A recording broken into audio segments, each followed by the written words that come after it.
quero convidá-los a abrir a palavra de Deus num texto muito conhecido de todos nós, que é Mateus capítulo 1, versículos 18 a 25. Nestes tempos de advento, nós paramos um pouquinho com as nossas sequências teológicas propriamente dito e pensamos sobre este momento tão importante, tão digno, tão profundo, que é a chegada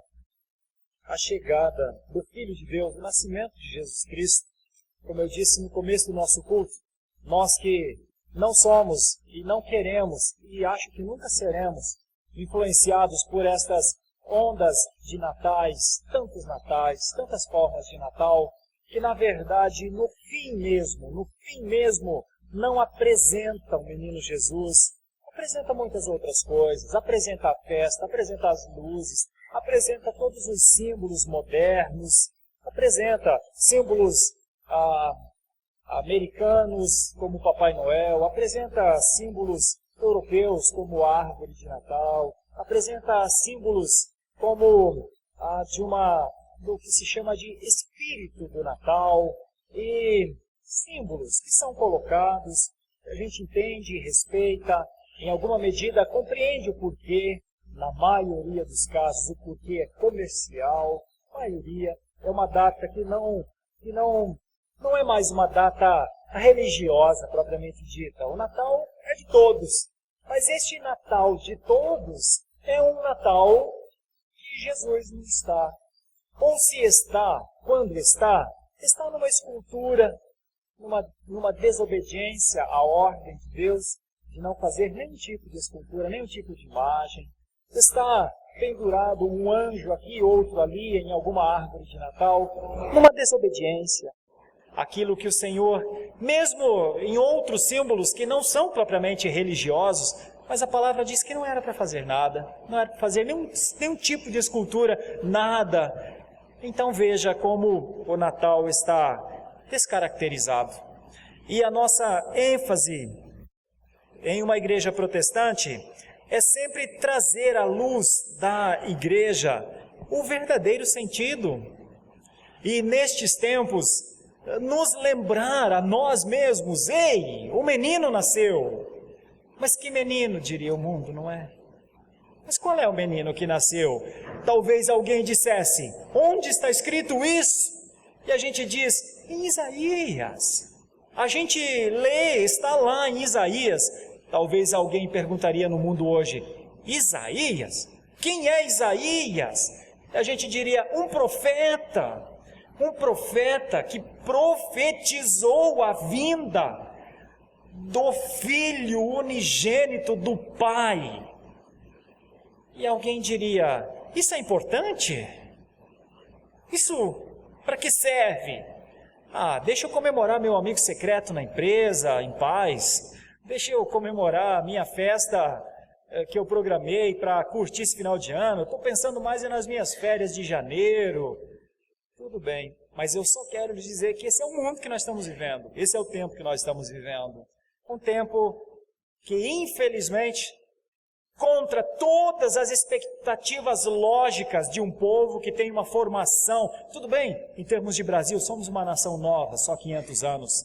Mas nós temos uma herança como gente. Nós temos uma herança histórica.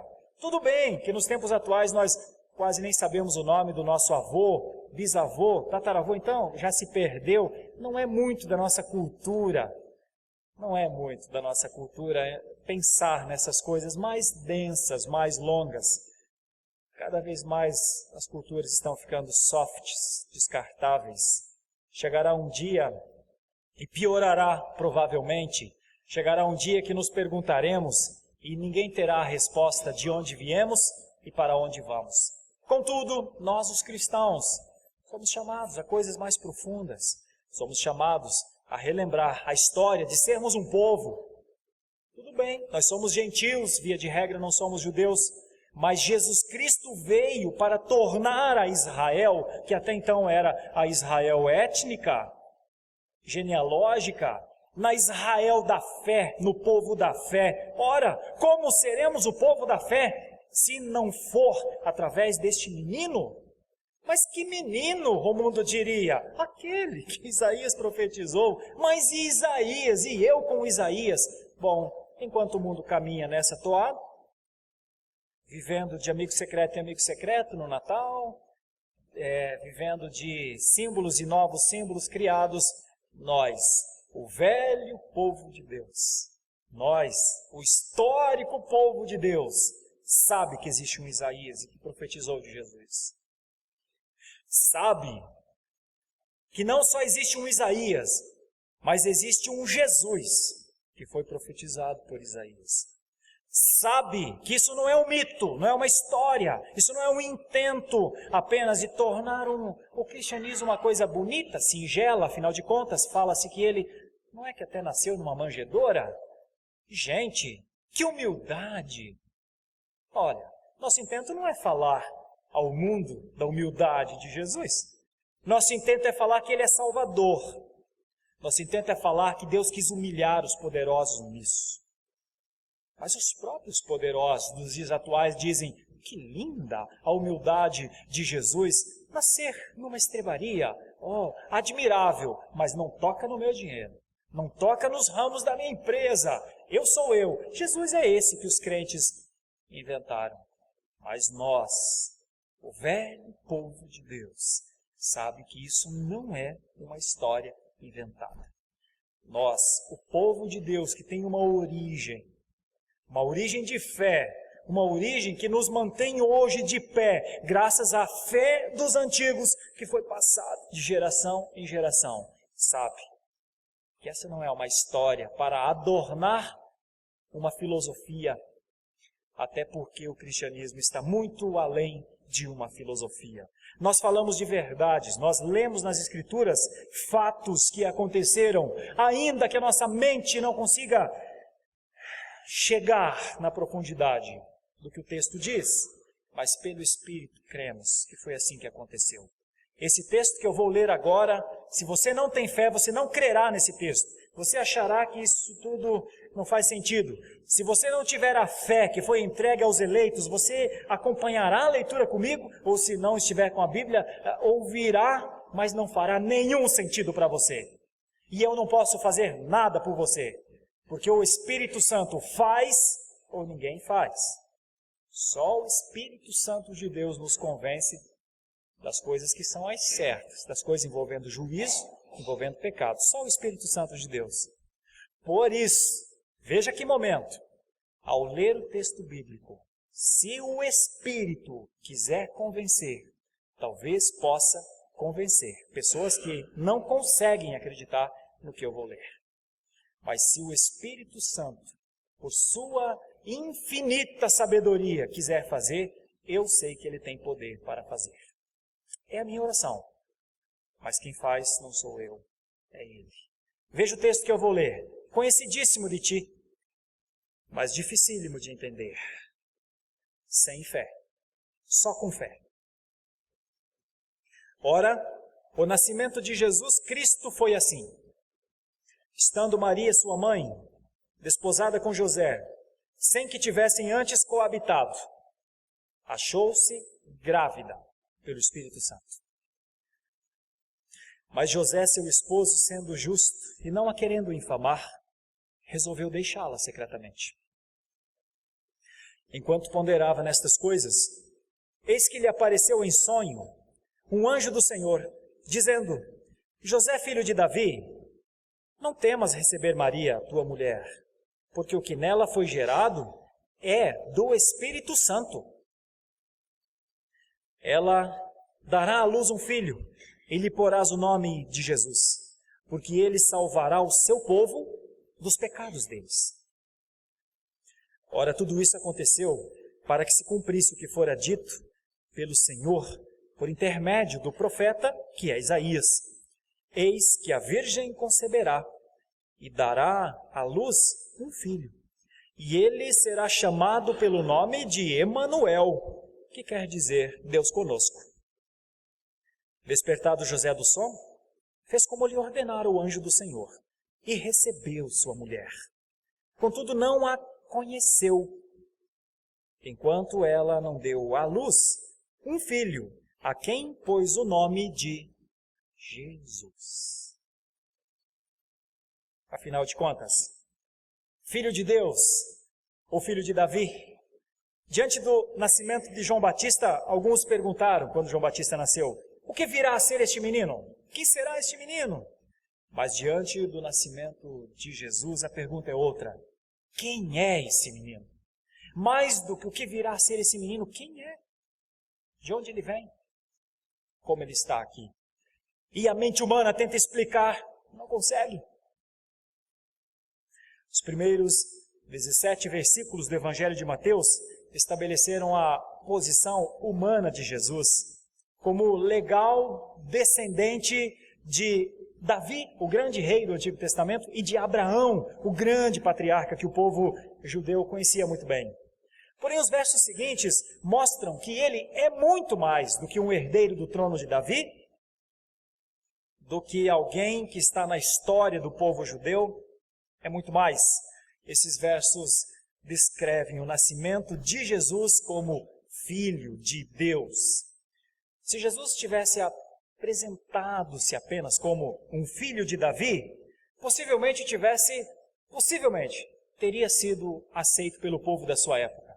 Se ele só se apresentasse como um filho de Davi, seria venerado.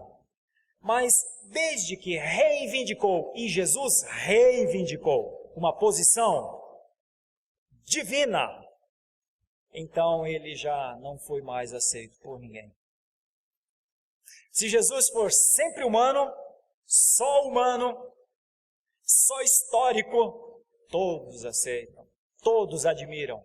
Quando ele diz, eu vim do alto, eu e o Pai somos um, a primeira reação foi, louco, o que está falando? De onde surge esse pensamento? Os religiosos foram os primeiros. E hoje, como é essa questão? Jesus Cristo é o Filho de Deus, que veio no tempo, na história, habitou entre nós, cumpriu a missão dada pelo Pai e ressurgiu ao terceiro dia. Você crê que ele ressurgiu? Você crê? Você crê? Você crê que no terceiro dia, verdadeiramente, quando umas mulheres chegaram ao túmulo, ele não estava lá? Você crê? Porque olha, essa crença tem uma implicação muito forte. Porque essa crença lhe faz entender coisas eternas. E a não crença disso, o máximo que pode fazer por você é te levar a admirar Jesus como um bom homem. Mas não te vale de nada admirar Jesus como um bom homem. Não para a tua eternidade, não para a nossa vida eterna, não para as promessas de Deus se cumprirem plenamente. Creio em Jesus como Filho de Deus e meu pensamento é eterno. Creio em Jesus como Filho de Maria e que talvez não seja nem de José, mas que seja de outro homem, talvez, e o máximo que eu posso chegar. Que bom homem. Mas, quando nós olhamos para as Escrituras, ou ele é um homem de grande conhecimento e inteligência, e por isso fez seguidores, e continua a fazer seguidores, porque veio nele um exemplo a ser seguido, e só isso. E esse é geralmente o entendimento da humanidade, a exceção dos cristãos, creem verdadeiramente no que a Escritura diz, e para crer verdadeiramente no que a Escritura diz, você não pode ser um liberal. Porque se você for um liberal, você não acredita nisso, porque isso aqui é milagre, isso aqui é sinal, isso aqui é um negócio absurdo ao entendimento humano. E todo teólogo liberal, ou cristão liberal, jamais conseguiria entender a profundidade disso, porque diz, isso aqui não se explica. E se não se explica, não posso crer. Grandes homens inteligentíssimos do mundo disseram isso. Se não se explica, não posso crer. A fé, ela vai além da questão da explicação.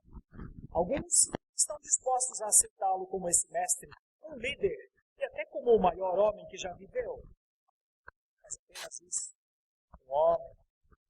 Deus, lemos, entretanto, nos mostra que Jesus não era só um homem. Era muito mais que um homem. Ousa dizer que Jesus era o Emanuel, e a palavra Emanuel quer dizer Deus aqui, Deus comigo, Deus entre nós, Deus vivo, Deus em relação conosco, tanto vertical quanto horizontal. Por isso, a meditação nessa noite com os irmãos é sobre a realidade da sua existência entre nós. Ele está entre nós. E agora eu convido a pensar. Eu sei que você está me vendo, você se vê a nós. O Cristo aqui. Se isso fosse na sua mente, não só olhar para mim, ou pensar em alguma coisa, mas imaginar a emanuelidade de Deus. Esforça-te para ler esse texto pensando que quando o anjo disse, ele disse, será chamado Jesus. Será chamado e demonstrará o Deus conosco. Faça um esforço para que a sua mente avance para os pontos espirituais necessários para entender uma passagem como essa. Para entender uma passagem como essa, precisa de muita fé. E eu quero falar sobre 5 considerações, pelo menos nessa noite, acerca desse texto. A primeira coisa eu gostaria de considerar sobre o Messias esperado. Então, como é o Messias esperado? O que está envolvido no termo o Messias prometido e porque foi prometido, foi esperado. Quero considerar sobre a intenção de José receber a notícia que a sua esposa está grávida, a sua noiva, na verdade. Como lidar com essa situação? Quero considerar sobre o ato de conceber. Porque o Messias foi prometido, foi prometido como seria, pelo menos não claramente. E agora o anjo vem e diz como é. Vamos considerar um pouco sobre a concepção de Jesus na perspectiva do anjo, na perspectiva do nosso entendimento, que uma virgem conceberia. Gostaria de considerar sobre o nome de Jesus. Nós cantaremos uma canção ao final do culto, nome sobre todo nome. Mas que nome é este? O que é o nome Jesus para nós, como aqui está no texto? E por fim, eu gostaria de considerar o termo Emanuel, que está aqui na passagem, para entender Deus conosco. Então, a primeira coisa é o Messias esperado, do versículo 18. Ora, o nascimento de Jesus foi assim, estando Maria, sua mãe, desposada com José, sem que tivessem antes coabitado, achou-se grávida do Espírito Santo. O Messias esperado. Mateus usou muitos versículos para falar da genealogia humana de Jesus. Nos versículos anteriores nós vemos isso. Mas para falar da genealogia divina de Jesus, ele usa um versículo só. A palavra nascimento, que está aqui no texto, é da mesma raiz grega da palavra genealogia, que Mateus usou no primeiro versículo, denotando claramente que estava fazendo um paralelo. Nascimento, genealogia. Se pelo lado humano Jesus tinha pelo menos 42 gerações, todos os antepassados, até Abraão, o seu lado divino tinha apenas uma geração. O seu pai, ele e o pai. Mateus nos diz que Maria, desposada com José, achou-se grávida sem que tivessem coabitado. Embora pareça estranha essa ideia de casamento sem relação sexual, nos dias atuais tem relação sexual sem casamento. Mas nos tempos bíblicos, isso é mais comum. Parece melhor. Casamento sem relação sexual. Por quê? Diante dos olhos ocidentais, modernos como nós, isso parece uma coisa absurda, mas na antiguidade era comum. O ato de desposar alguém se assemelhava um pouco à cerimônia do noivado que nós temos hoje, conhecemos hoje, e não deveria ter relações sexuais nele. Porém, naquele tempo, com muito mais seriedade, que falta aos tempos atuais. Era um casamento no papel. O noivo e a noiva juravam fidelidade mútua na presença de testemunhas, e a infidelidade por parte de uma mulher desposada era castigo forte, era apedrejamento. Traição, adultério, apedrejamento. Lembrem da mulher que foi trazida aos pés de Jesus. Por isso, no caso de José e Maria, eles estavam legalmente casados, porém era comum que se esperasse um tempo até que o casal fosse morar junto. Nesse período de espera, Maria subitamente engravidou. No período de espera. Como é que as pessoas reagiriam a isso? Um nascimento ímpar na história, cumprimento de profecia, resultado de um plano específico, concretização de desígnios imutáveis. Palavras bonitas, mas como é que a geração compreenderia isso? Esse era o problema de José. Hoje nós sabemos que o texto está falando não apenas de um homem, não apenas da presença manifestada de Deus, não apenas de um antropomorfismo, de uma mudança, Deus se tornar homem para falar com alguém, não diante de uma espécie de antropopatia, não. O nascimento de Jesus se caracterizou em forma de homem, mesmo que esse estado de condensação fosse para ele a maior humilhação.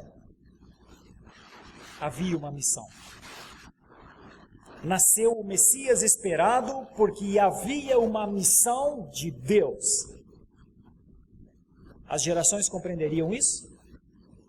Um anjo precisou vir e comunicar isso. Aquele que era o marido daquela mulher. O Messias esperado, quando vem rompendo paradigmas, vem rompendo ideias sociais, vem rompendo expectativas mesmo familiares, porque quando o Messias esperado veio, a sua mãe achou-se grávida do Espírito Santo de Deus. E aí o anjo, então, entra em ação, está aqui no versículo 19. Mas José, seu esposo, sendo justo e não a querendo infamar, resolveu deixá-la secretamente. E enquanto ponderava nessas coisas, eis que lhe apareceu, diz no 20, em sonho, um anjo do Senhor e começa a falar com José. Uma noiva grávida, sem a sua participação? Aos olhos humanos era simplesmente uma traição, um pecado previsto na lei dos judeus, uma honra manchada, uma vida em risco. É muito simples.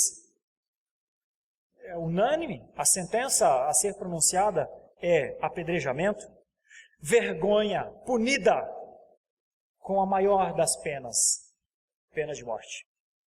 Em certo momento, no tempo do ministério público de Jesus, como eu disse, uma mulher foi trazida porque foi flagrada em adultério. A lei permitia que fosse morta. Por isso eles estavam trazendo, para questionar Jesus. Jesus não contesta a lei, apenas diz que, tudo bem, poderiam matá-la, desde que eles também não tivessem pecado. E quando Jesus diz isso, eles largam as pedras, vão embora. Você não duvide disso. Foram as palavras de Jesus, estas palavras de Jesus que salvaram esta mulher. A mãe de Jesus poderia ter passado pela mesma situação, ter sido morta, e se a mãe de Jesus tivesse sido morta, quem morreria com ela? A criança. Ao saber que sua mulher estava grávida, José realmente se encontra numa situação muito difícil, muito difícil. Com certeza sua alma entra em profunda agonia. Como lidar com essa situação, meu Deus? A mulher que amava o traíra? Mas é impressionante a relação desse homem com as coisas eternas, porque ele reage de uma maneira que talvez alguns dissessem, foi fraco, mas a Bíblia diz que foi justo. A cultura diria, como é que José aceitou isso? A Bíblia diz que ele aceitou isso porque foi justo. Por um lado, era difícil crer que sua virtuosa esposa cometesse isso. Mas por outro, como difamar essa mulher? Ele não a quis difamar, mesmo tendo todos os motivos para isso. Alguém poderia dizer que José Foi muito clemente, uma espécie de debilidade até, mas a palavra nos diz que ele não foi clemente, que ele não foi bondoso só. Diz que ele foi justo em fazer isso, justo em todos os sentidos, pois se por um lado não podia receber uma adúltera em sua casa, como sua esposa, o que a lei condenava, por outro lado, ele não desejava para Maria. José era um homem inclinado para a misericórdia, irmãos. Como é nosso Deus, Deus de misericórdia. Por isso a sua decisão foi deixar Maria de maneira secreta, sem que ninguém descobrisse e que também ninguém a denunciasse. Preferiu aguentar aquilo que poderia ser a vergonha pessoal e seguir assim. Porém, quando estava pensando sobre isso, a Bíblia diz que ele estava pensando, avaliando, ponderando. A Escritura fala, enquanto ele está ponderando sobre isso, lhe aparece em sonhos um anjo do Senhor. E o anjo do Senhor diz, não tema, José, pode receber a sua esposa. Eu vou lhe falar o que aconteceu com ela. O que aconteceu com ela é que você vai precisar ter fé para acreditar, mas o que aconteceu com ela foi que ela está grávida do Espírito Santo. A Bíblia não relata sobre a agonia da alma de José, como ele enfrentou esses dias, mas podemos entender, pelo que a Bíblia fala, que ele estava pensando durante a noite justamente sobre essa situação. De repente, aquilo que parecia irreconciliável era a separação natural, embora ele não expusesse Maria ao descalabro do julgamento dos judeus, que aos seus olhos seria a maior das suas tristezas, mas que para os judeus seria cumprimento de lei. Uma situação difícil, de repente, se torna simples e fácil, quando a voz de Deus falou. Nos momentos de silêncio, quando todas as vozes do mundo, incluindo a nossa, ou se calam, ou nos apontam para caminhos difíceis, pensemos na voz de Deus. Neste caso, foi a voz de Deus que mudou toda a situação. O anjo disse a José aquilo que nós lemos, José, filho de Davi, não temas receber Maria, tua mulher, porque o que nela foi gerado é do Espírito Santo. Acredite, nós oramos aqui por consolo no começo do nosso culto, intercedemos por irmãos e irmãs, pessoas que conhecemos, que precisam dos cuidados de Deus. Eu pedi oração por um irmão meu, Vilmar, lá no Paraná. Perdeu sua esposa ontem. Bom, eu quero lhes dizer que isso é o consolo de Deus. É nesse momento que José sente o consolo de Deus. O coração de José foi alvo do poder consolador de Deus. E então, um coração consolado por Deus, um coração que Deus chega a este coração, age de acordo com o que entende. E Deus disse através do anjo, não tema, José, sou eu que estou trabalhando na tua vida. Bom, foi assim que José reagiu então, foi assim que José lidou com essa situação. E então vem a concepção, que está aqui nos versículos 22 e versículo 23, que é a forma de Jesus ter vindo ao mundo, e de novo de uma forma muito difícil de se compreender, obviamente, foi sem contato sexual entre José e Maria. José e Maria não se relacionaram sexualmente até o momento do nascimento de Jesus, o texto está dizendo. Por que o texto faz questão de dizer que até o nascimento de Jesus? Depois, obviamente, eles tiveram. Depois, eles geraram outros filhos. Depois, eles geraram, inclusive, a Tiago, que é considerado o irmão de Jesus, autor de uma das cartas. Depois, mas até o nascimento de Jesus, não. Por quê? Porque a pureza sexual fora do casamento sempre foi algo valorizado por Deus. Parêntese, eu sei que nos dias atuais ninguém está se importando com isso, mas eu preciso continuar a dizer, a pureza sexual fora do casamento sempre foi algo valorizado por Deus. Quem não quiser experimentar essa relação com Deus, essa maneira de ouvir a palavra de Deus e de ser saciado na palavra de Deus, que não experimente, que faça o que quiser das suas vidas. Mas eu teria de dizer, azar o seu, porque Deus não valoriza a impureza sexual fora do casamento. Alguns precisariam repensar seriamente em suas vidas, precisariam por um ato de inteligência só. Porque quem, em simples noções claras de entendimentos lógicos, gostaria de ter Deus contra si? Quem? Mas, nos dias atuais, comete-se verdadeiras impropéries, sem pensar que Deus pode não se agradar mesmo. No casamento, implica fidelidade e leito sem manchas. No caso de Maria, tinha ainda mais uma importância, pois era a garantia da divindade da criança que estava para nascer em Maria. Então não há relações sexuais entre José e Maria. Se Jesus tivesse sido concebido por algum homem, jamais poderia ser o Salvador. É claro que a concepção de Jesus pelo Espírito Santo é um grande mistério para nós. Nós todos temos de admitir.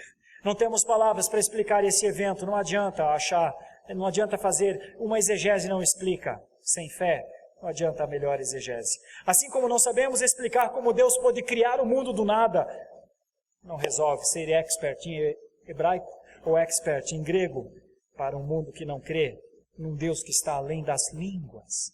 Podemos ver um paralelo entre a concepção de Jesus pelo Espírito Santo e a própria criação do mundo, onde o Espírito Santo pairava sobre as águas, comecinho de Gênesis. Da mesma forma, a sombra do Espírito envolveria Maria e geraria do nada, do ventre da Virgem, a vida do Filho de Deus. Eu sei que nos tempos atuais, os mesmos que não creem em Jesus, também não creem na criação. Na maioria dos casos, os mesmos que não creem no Filho de Deus, no ressurreto Filho de Deus, naquele que é o Senhor, o Rei absoluto de todos e de tudo.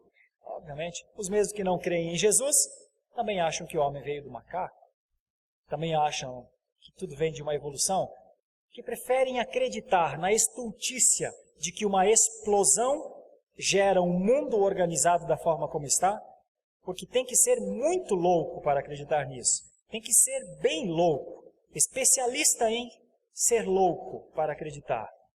Tem que ser mestre em ser louco, doutor em ser louco. E então eles colocam lindas gravatas caríssimas. E então eles dizem, só creio no que pode ser provado.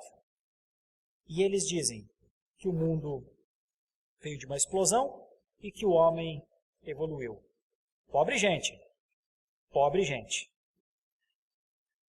Pobre gente. Mas a palavra de Deus, aqueles que têm fé, vai na outra direção, mas totalmente na outra direção. A palavra de Deus diz, aqueles que creem que Deus criou isso tudo. E mantém. E em nenhum momento deixou de cuidar, ainda que o homem se desvirtuara a ponto de não conseguir mais acreditar em Deus. Como são os tempos atuais? Mas aqueles que creem tanto que creem que o mesmo Espírito de Deus que pairava sobre as águas e que então separou terra de água e que então organizou a existência, é o mesmo Espírito de Deus que envolveu Maria e do nada gerou o Filho de Deus. Nas palavras de um pensador, de um teólogo americano que nós respeitamos muito, R.C. Sproul, ele diz, como o Espírito Santo cobriu o abismo e gerou um universo inteiro, assim o Espírito Santo pairou sobre uma virgem camponesa para gerar o Filho de Deus do universo inteiro. Meus irmãos, eu louvo a Deus por Deus ter me dado fé. Como viveria sem crer nisso? Como você viveria sem crer num Deus poderoso, tudo sustentando, tudo guardando, te tomando pela mão, te chamando pelo nome, te conduzindo a uma vida de dignidade? Como? Eu sei que para o mundo isso é muito difícil compreender. Eu que venho do campo missionário, sou comprometido com o evangelismo, plantação de igreja, nada me alegra mais do que uma conversão, nada me alegra mais do que o abandono do pecado, o abandono da idolatria, nada me alegra mais do que ver alguém que dentro de uma casa, um marido não sabia ser marido, muitas vezes comandado por sua mulher, por sua fraqueza, por sua frouxidão mesmo, mas que pelo Espírito de Deus recobra sua hombridade, pelo Espírito de Deus, porque isso não é coisa de homem, recobra a paternidade para conduzir seus filhos no caminho que eles devem conduzir, para responder diante de Deus pelo sacerdócio no lar. Nada me alegra mais do que as coisas voltando ao normal. O mundo está desajustado.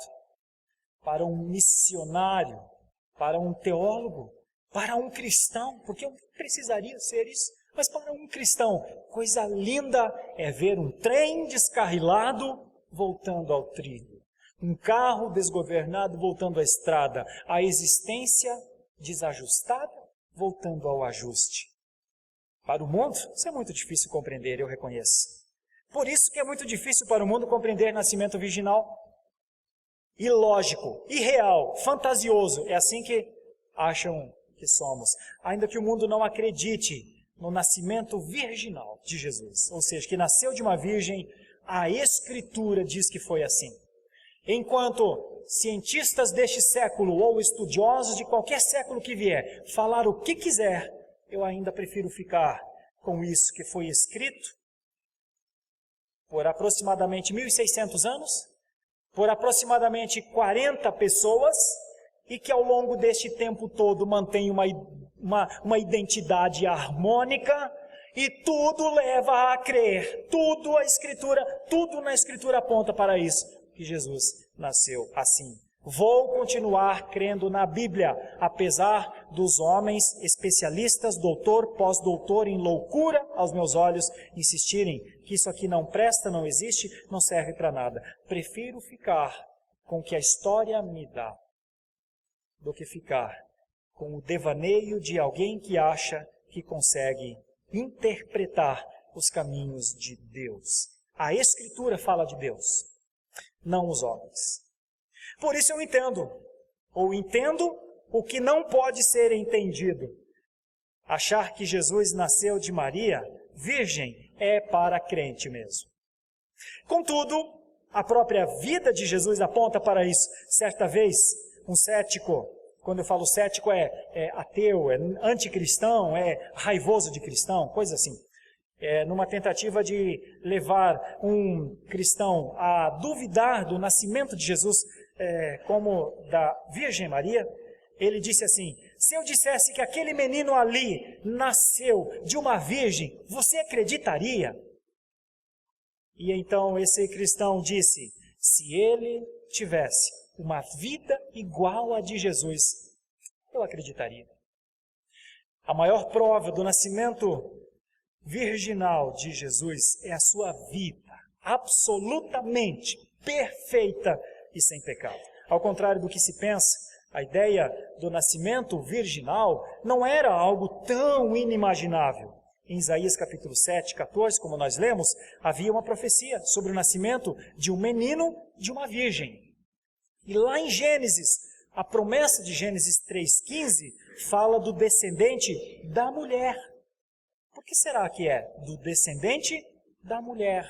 Se não, porque já tem implícito que a mulher geraria este filho. Este é o nível de fidelidade de Deus às suas promessas. Muitas vezes inatingível por nossas mentes, aprisionadas pela lógica humana, mas eu quero reforçar, quero lhe ajudar a ter a certeza, a Virgem concebeu, é simples assim. Foi, aconteceu, Jesus nasceu e nasceu assim. Aí vem o quarto ponto que eu lhes falei, de 5, que é o nome de Jesus. Por que Jesus? Não podia ter outro nome? Porque Jesus Cristo, como está aqui no versículo 21, está escrito assim: então o anjo disse a José: ela dará à luz um filho, E lhe porás o nome de Jesus, porque ele salvará o seu povo dos pecados deles. O termo Jesus, Yeshua, Joshua, na língua hebraica é assim. Na língua grega é Iesus, que quer dizer Jeová é a salvação. Jesus, o Filho de Deus, Salvador da humanidade, Deus encarnado. É por isso que o nome dele é Jesus. Tudo na vida de Jesus teve um significado, a começar pelo seu nome. Um planejamento anterior, a começar pelo seu nome. Nos menores detalhes da vida de Jesus, nós percebemos profecias cumpridas ao longo de tantos séculos. A sua relação com a história dos homens é tão importante, tão significativa, que encontramos profecias sobre toda a vida de Jesus no Antigo Testamento. Era judeu, tinha um nome aramaico. O aramaico é derivado do hebraico, uma língua falada pelos judeus lá no primeiro século. Yeshua significava Jesus, ou a mesma coisa que no Antigo Testamento, Josué. Tem um homem que sucedeu Moisés, seu nome era Josué. A palavra Jesus é a mesma palavra, é Josué. Ao longo de sua vida, ficou conhecido como Jesus de Nazaré, ou Jesus Nazareno, em razão da cidade da origem dele. Ao ter sido batizado no Rio Jordão e reconhecido como o mensageiro de Deus, que viera libertar o povo judeu da opressão romana, a força do Império Romano, Yeshua significa Deus está salvando. Jesus recebe então o título de Mashiach, que quer dizer Messias. Em hebraico quer dizer ungido. Só que é interessante, a palavra ungido não aparece. Por que nós não chamamos Jesus Cristo de Jesus o ungido? Por que nós chamamos de Jesus o Messias? É que como o Novo Testamento foi redigido em grego, o nome Yeshua Mashiach foi traduzido por Jesus Christos, literalmente, Jesus o ungido, porque Cristo quer dizer ungido. O cristianismo se expande, chega a Roma, nós vemos como ele se expandiu. Romanos 16 mostra o cristianismo em Roma, e com a adoção do latim em Roma como língua oficial, o nome grego de Jesus foi latinizado para Jesus Christus. Assim lemos na língua portuguesa o nome Jesus Cristo. Por isso. Contudo, se ungido em latim é unctus, porque ungido em latim não é Christos, é unctus. Por que nós não chamamos Jesus unctus? É que o prestígio da língua grega em Roma era tão grande, os evangelhos foram escritos em grego, que pesou para o nome Christus. Mas acredite, por pouco o nome de Jesus não era Jesus unctus. O que seria estranho para nós hoje? O nome de Jesus. Yahvé a salvação através do seu Messias. Jesus Cristo, meus irmãos, tem um significado. O nome tem um significado. Por trás da pessoa de Jesus é Yahvé salva, o Messias salva. O Messias é a salvação de Yahvé. Jesus Cristo, nos dias atuais, é só o nome daquele que as igrejas evangélicas pensam, os católicos. Daqueles que não gostam de Maria, eles falam de Jesus. Mas para os cristãos é muito mais. Para os cristãos, o nome Jesus Cristo é Deus é a salvação. O Messias é a salvação. O ungido está entre nós. Por isso seu nome foi escolhido. Deus escolheu o seu nome. Por isso nós cantamos que é um nome que está acima de todo nome. O nome de Jesus não foi escolhido pelos pais. Foi Deus. Josué no passado foi um homem usado por Deus para levar o povo a conquistar a terra prometida. Jesus, que tem o mesmo nome de Josué, mesma coisa, pequenas variantes, é um bom paralelo, pois Jesus é que nos leva à terra prometida, à vida eterna nos céus. O nome de Jesus representa a sua própria missão. Quem é o que foi morto na cruz? O que estava em missão? Ele é o filho do carpinteiro? Ele é o filho de Maria? Não, ele era o homem em missão. Era o homem que estava dizendo ao mundo que tem um Salvador. Era o homem que estava dizendo ao mundo que Deus tinha enviado um Messias. Salvar o mundo do pecado, nada se compara com essa frase que está aqui no texto. Nada abrange com tanta precisão um problema que é o maior dos problemas e nada traz uma solução tão maravilhosa como essa. Salvar o mundo dos pecados. A Bíblia é o contrário do homem moderno. Esse homem moderno que acha que sabe tanto. Esse homem moderno que acha que pode enfrentar a sua vida sem recorrer ao manual de instrução da sua própria vida. Esse homem moderno que acha que isso aqui é um absoluto que não vale nada, que não serve, que não precisa ser usado. Esse homem moderno, cada vez mais estudioso, cada vez mais tolo. A este homem moderno, a Bíblia não tenta negar a existência do pecado. A revelação bíblica demonstra que a existência do pecado exigiu a vinda do Filho de Deus. Ele veio salvar o seu povo dos pecados dele, diz a palavra.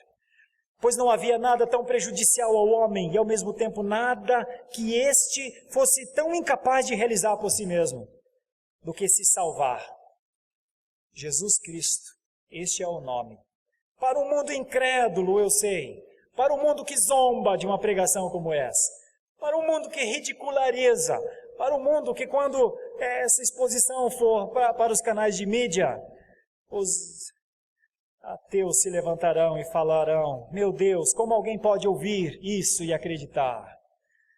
Mas para este mundo moderno, que mesmo que Deus produza as maiores catástrofes da existência, para levar este homem moderno a um quebrantamento, para levar este homem moderno a um reconhecimento do seu desajuste como ser humano, ser iníquo, ser malvado, ser egoísta, ser possessivo, ser que só pensa em si, ser que acha que é o próprio Deus.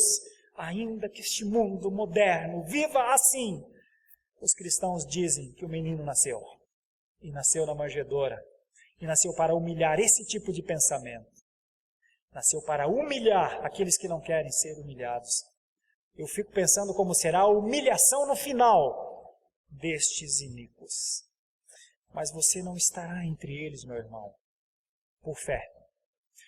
Você não estará entre o preço ou a pagar a iniquidade da incredulidade, porque Deus lhe deu fé.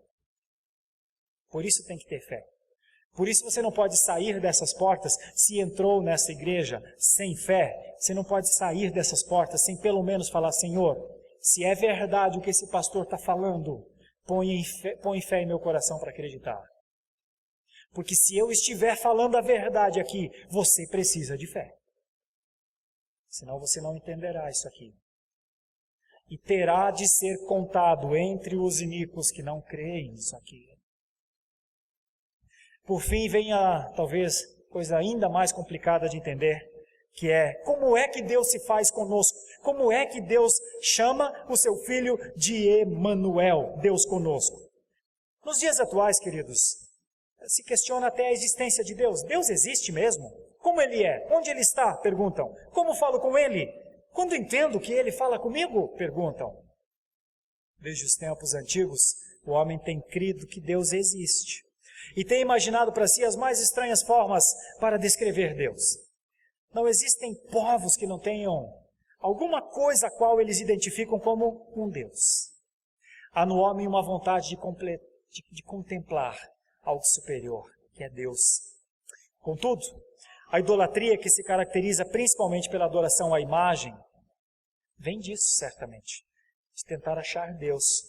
Podemos ver nessa perspectiva que há no homem um esforço por conhecer como Deus é e por contemplá-lo. Esse desejo nasce no próprio Deus, que também tem o desejo de ser conhecido. As Escrituras dizem isso. A revelação de Deus é uma atitude de se tornar conhecido aos homens. De que outra forma o homem conheceria a Deus se Deus não se revelasse ao homem? Essa é uma forma de Deus ser conhecido. O nome Emanuel que Mateus aplica a Jesus nos fala desse desejo divino. Sabe por que ele disse, o anjo disse, será chamado Emanuel? Deus quis se revelar. Deus quis se fazer conhecido ao seu povo. A palavra nos fala que o Deus eterno e todo-poderoso quis se manifestar. Como o homem não iria jamais até Deus, o que acontece? Deus vem. Amor, sacrifício, sofrimento e humanidade. Esse é o caminho do amor de Deus. Esse é o caminho do Filho de Deus. Cumprimento, vitória, glória e divindade. Essa é a exaltação do Filho de Deus. A humilhação é um mergulho rumo à humanidade. A exaltação é uma ascensão rumo à sua casa, de onde governaria tudo e todos. Essas são algumas das palavras que nos conduzem a esse fato chamado Emanuel. Ao afirmar que Jesus é o Emanuel, a Escritura está apontando para uma forma, uma maneira do caráter de Deus. Por exemplo, o amor de Deus. Deus não ficou parado diante da situação de calamidade do seu povo. Deus não se contentou em ficar nos céus, veio a este mundo para salvar o seu povo. O fato, Emanuel, também nos fala da humanidade legítima e sofredora do Senhor Jesus Cristo. Ele é homem como qualquer um de nós. O Emanuel é Deus que veio para sentir dores, que veio chorar com os que choram. Ele não é um Deus que não possa se compadecer das nossas fraquezas. A palavra de Deus diz que Ele experimentou nossas dificuldades. Em tudo foi tentado, disse Hebreus, como nós. Jesus é Deus em carne e sangue. Quando lemos os evangelhos, descobrimos que o nosso Senhor era capaz de ficar cansado, sentir fome, sede, chorar, gemer, sentir dor, como qualquer um de nós. Agora, não podemos esquecer, o nome Emanuel nos fala, acima de tudo, de Deus. Ele é verdadeiro homem e verdadeiro Deus. Apesar de ter se esvaziado de sua glória, como Paulo escreveu aos Filipenses, nunca perdeu a sua glória. Apenas não a manifestou, guardou, segurou. Ele se manifesta nos evangelhos como alguém que conhecia os corações, os pensamentos, tinha autoridade sobre demônios, podia fazer o mais espantoso dos milagres com uma palavra só. Também a palavra de Deus diz que ele foi servido por anjos. Permitiu que um dos seus discípulos, o incrédulo Tomé, depois de se tornar um crente, Tomé, dissesse, Deus meu, Deus meu. O primeiro discípulo a chamar Jesus de Deus foi justamente aquele que a gente acha que não tinha fé, Tomé. Bom, ele mesmo disse, antes que Abraão existisse eu sou. Antes de tudo ele podia dizer, eu e o Pai somos um, e ele disse. Quando Filipe pediu para que Jesus lhes mostrasse o Pai, ele disse, vocês precisam olhar para mim para ver o Pai. Quem vê a mim, vê o Pai. Por isso, meus irmãos, sim, quem está com Jesus, aquele que nasceu, o menino que nasceu, esse verdadeiramente está com Deus. Porque quem está com Jesus está com o Emanuel, e Jesus é o Emanuel, Jesus é Deus conosco. Eu quero concluir relembrando apenas que para os crentes é sempre importante lembrar, propagar, defender, ainda que eles sejam chamados de fanáticos, talvez sejam chamados de desinteligentes, ainda que eles sejam chamados de utópicos, aos crentes cabe proclamar ao mundo que nasceu o Messias prometido. Quem prometeu? Isaías. Mas quem é Isaías? O profeta. Mas o que ele prometeu? Prometeu Jesus Cristo. Quem é Jesus? Jesus é Yahvé, a salvação, é o Messias. O mundo vai dizer, deixa eu comemorar o meu Natal do meu jeito. Talvez tenhamos de dizer, ok, segue a sua vida, mas é isso que eu tenho a lhe dizer. Os cristãos dos nossos tempos precisam entender coisas como, por exemplo, este Jesus não nasceu de um fato humano. Este Jesus nasceu do poder de Deus. O cristianismo está ancorado nisso. O Messias veio de uma virgem que concebeu unicamente porque Deus disse que ela agiria assim.